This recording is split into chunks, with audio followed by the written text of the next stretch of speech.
Hello everyone, Xanero Gaming coming at y'all with another video, and yes, this is going to be my first Magic the Gathering deck profile video. Very new for me.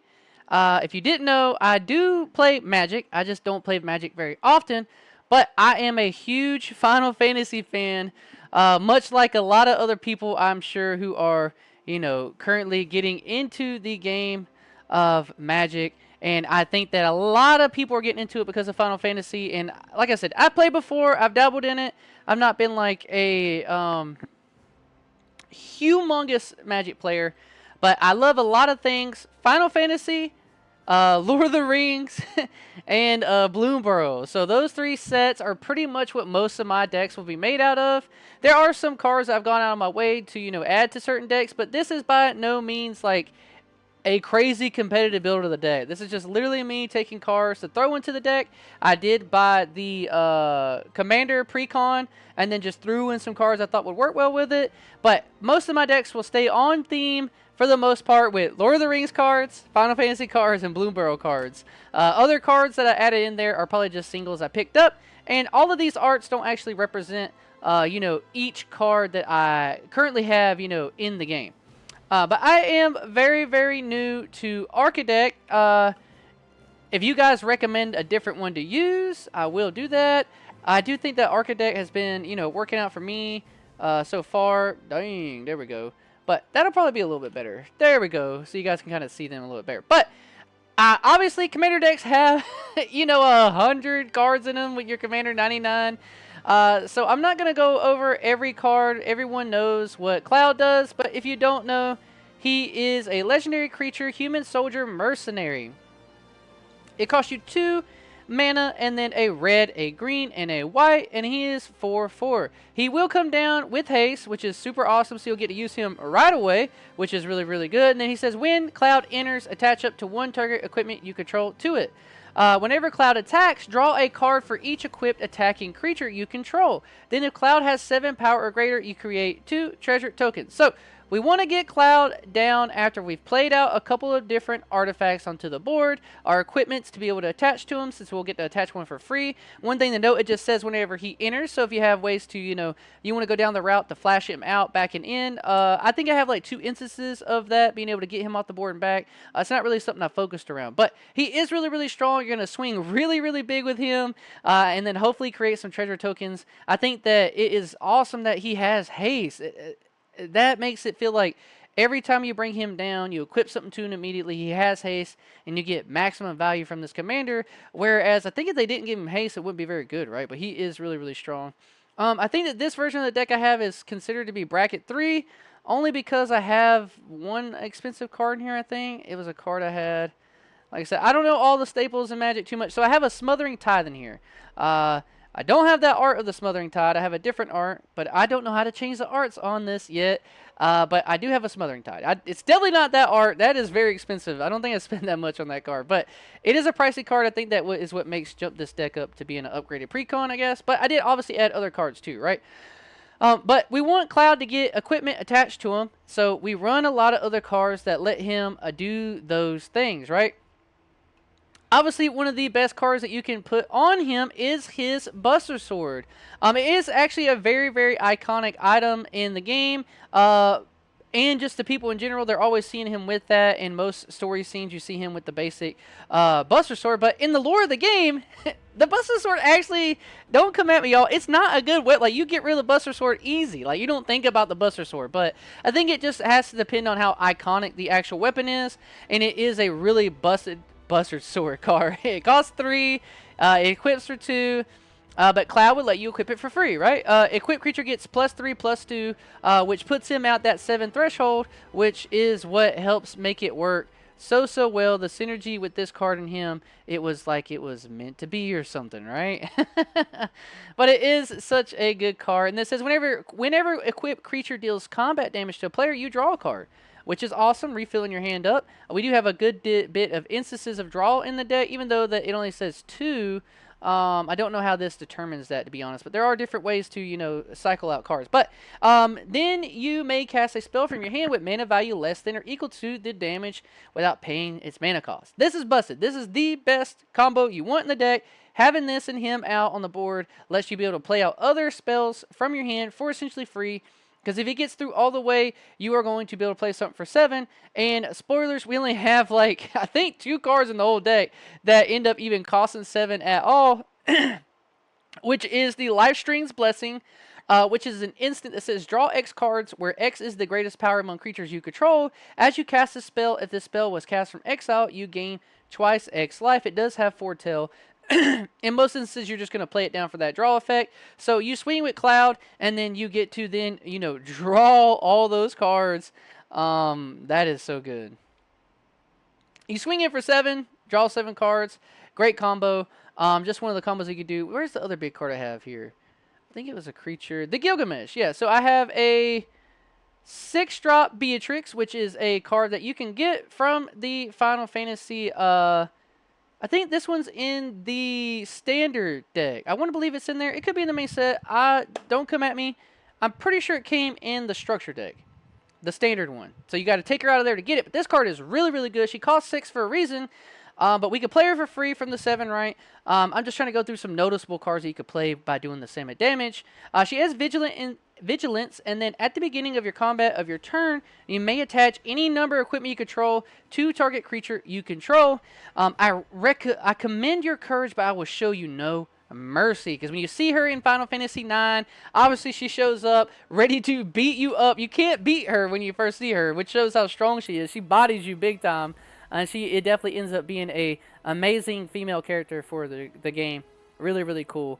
But she is awesome. This is one of the big drops in the deck. One of the more expensive cards in cost of mana, being 4 and then 2 plains, 2 whites for you to do it. One of the other big drops that you can call out is going to be Gilgamesh, Master of Arms. This is also a 6-drop, and he comes down and he makes work happen too. It says, whenever Gilgamesh enters or attacks, look at the top 6 cards of your library. You may put any number of equipment cards from them onto the battlefield. Put the rest on the bottom of your library in random order. When you put 1 or more equipment onto the battlefield this way, you may attach one of them to a samurai you control, and you know, he is a samurai. Obviously, we run this version of Gilgamesh and another one, so we have a couple of different samurais. That synergy isn't really there too much. You just play him so you can search, get it equipment, play it down, and then be able to attach it to Gilgamesh. This is one of the other bigger cost cards. We do have a couple of other things that are pushing that 6 to 7, which is this other Gilgamesh here. This is the Tutor Gilgamesh. This is Godo, Bandit Warlord, but the art here is super sick for Gilgamesh. When Gilgamesh enters, you may search your library for an equipment card, put it onto the battlefield, then shuffle any one you want.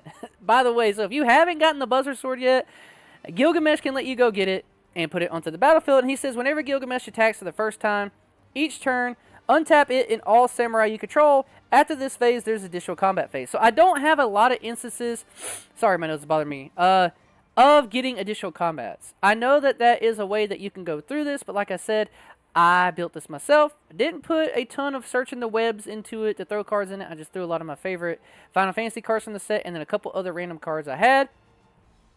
But this Gilgamesh is awesome. What was it? There's an expensive equipment too, I know, that is really, really expensive. There it is, yeah. So, the ultimate weapon. This is Cloud's ultimate. This is the real sword you need to be looking out for. This does cost 7, but if you swing with Cloud with the Buster Sword and he's at 7, you can then play the ultimate weapon for free, right? If you do 7 damage to your opponent. When equipped creature attacks, destroy target creature the opponent controls. Equipped creature gets +7/+7. It equips for 7. You're never paying that cost in this deck. This will be the end of it.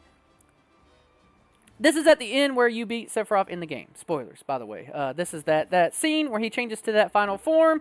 You get to start off with the Omni Slash and everything. Really iconic part of the game. Definitely go play these games if you didn't have it. I love Final Fantasy. And hopefully you guys can hear the music. It's playing in the background, but it's probably not loud enough. But it is loud, blaring through my earbuds, I'll tell you that.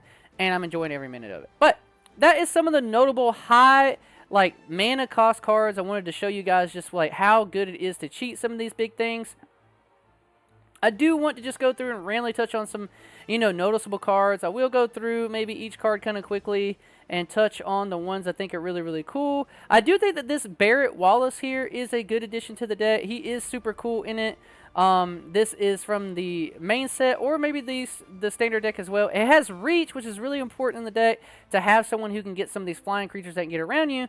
And then whenever Barrett attacks, it deals damage equal to the number of equipped creatures you control to the defending player, which is a way to do some direct damage if your opponent does have a lot of blockers out. You're going to want to get this Barrett out so that way you can swing and then ping your opponent for damage. The other Barrett is really, really cool, being able to let you equip an equipment for free onto one of your rebels. He is a rebel, and then whenever an equipment enters, you control enters, you get to create a rebel, which is really, really good.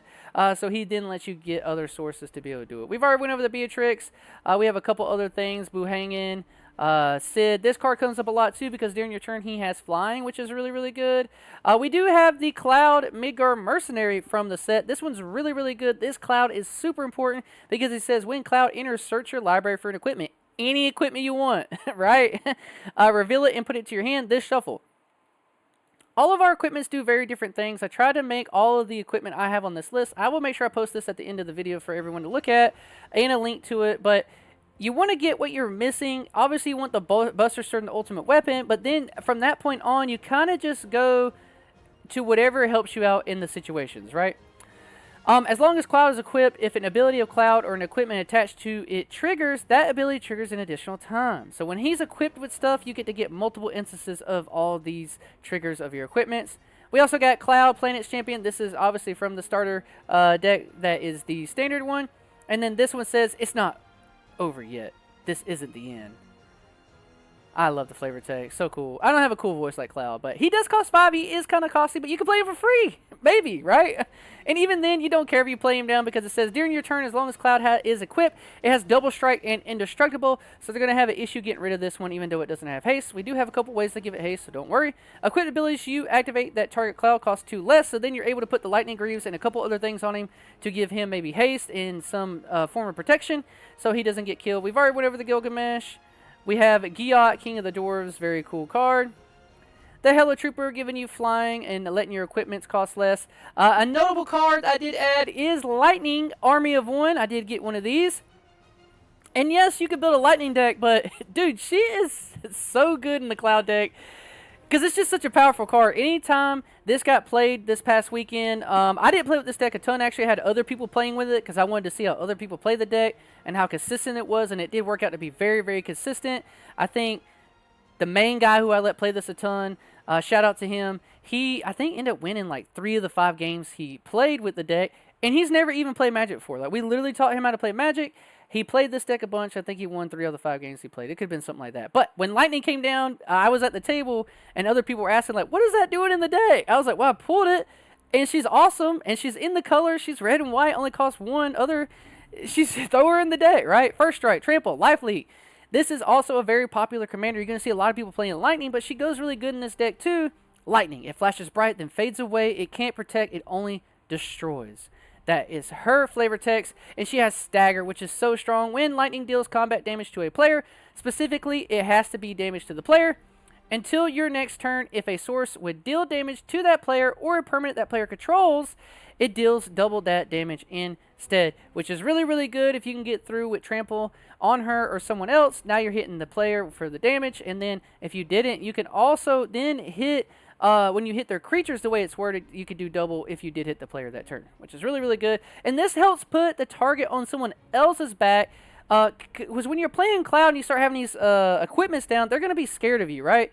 And Lightning kind of incentivizes them to go away from you, maybe make you seem a little too scared, like, I could swing at him, he has all this equipment up, he has all this stuff going on, maybe I can't get through, and instead of trying to come after you and waste so many resources, all the other players at the table may go after that other person since they're now staggered, and they can maybe take them out of the game. I do have the other Lightning in here. She's really, really good because she has Menace, which is so strong when she's equipped up. And she says whenever Lightning deals combat damage to a player, X out the top card of your library. You may play that card for as long as you control Lightning. I had to be strong for Sarah, so I thought I needed to forget my past, and I became Lightning. Really good card to get in some damage when they play a lot of blockers, right? Professor Hojo has been a key card as well in the deck. This card saw a lot of value getting put on the board because it says the first activated ability you activate during your turn that targets a creature you control costs 2 less to activate. So it just helps you early on. You throw him down on turn 2, turn 3. You're playing down the equipment and then being able to equip them for something. It's just so good. This is a card, I don't have this art. I don't know how to change the art, y'all, so don't come at me for this art. But this guy is good. Robin, Bull of Alamigo. Ward, pay life equal to Robin's power. Whenever Robin attacks, attach up to 1 target equipment you control to target attacking creature. So it could be any creature. And he has Ward, and they have to pay life to do it. That's pretty cool. I do want this art.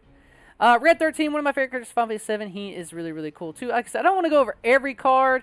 Just some really noticeable stuff for you guys to see. Tifa is nutty. This is the alternate commander for the deck, and she's crazy, bro. Whenever this creature attacks, it gets +1/+1 until end of your turn for each opponent you attack this combat. That's pretty good. Melee, and then she is a game ender, another way for us to get the extra combat phases. Super, super strong card in the deck. You could build a deck for just her. I love the art on it as well. Legendary creature, human monk. Whenever one or more creatures you control with power 7 or greater deal combat damage to a player, untap all creatures you control. If it's the first combat phase of your turn, there's an additional combat phase after this phase, which is so good. The number 7 obviously is coming up a lot, and I like that. I know a lot of people think that's corny in a lot of these things, like using the number of what they are to be a main factor, but I think it is really flavorful, and I like it a lot. All the lands, I'm not going over lands. They're boring. It's really just the ones I have. I don't even know what these little tags on these colors, I know it shows that it's different, but I don't know what that color means. If you guys know, let me know in the comment below, because I need to know these things. I am new to this, and I don't know. Shram and Pure Steel Paladin, essential in the deck. We got the Behemoth Sledge, really, really cool card, being able to let you get some lifelink and trample. The Hero's Heirloom, which is going to let you get trample and haste on your legendary, which is Cloud, but he already has haste. But we have a lot of other very powerful legendary creatures that we talked about, and we want to be able to give them haste too, right? A couple instances of protection: Bastion Protector, Bronze Guardian, the Champion's Helm, not the cool Final Fantasy version art, apparently for some reason. Clever Concealment, which is an expensive card, reprint. Apparently, Conqueror's Flail, Dark Steel Plates, very, very important. This came up a lot. This one is one of the first ones you want to search out, so that way you can keep Cloud on the board, right? It's better to search this out to keep him alive and then be able to get value than it is to be greedy, I think, to go for the Buster Sword right away, because then you're making yourself a humongous target, and they can just kill your Cloud anyways.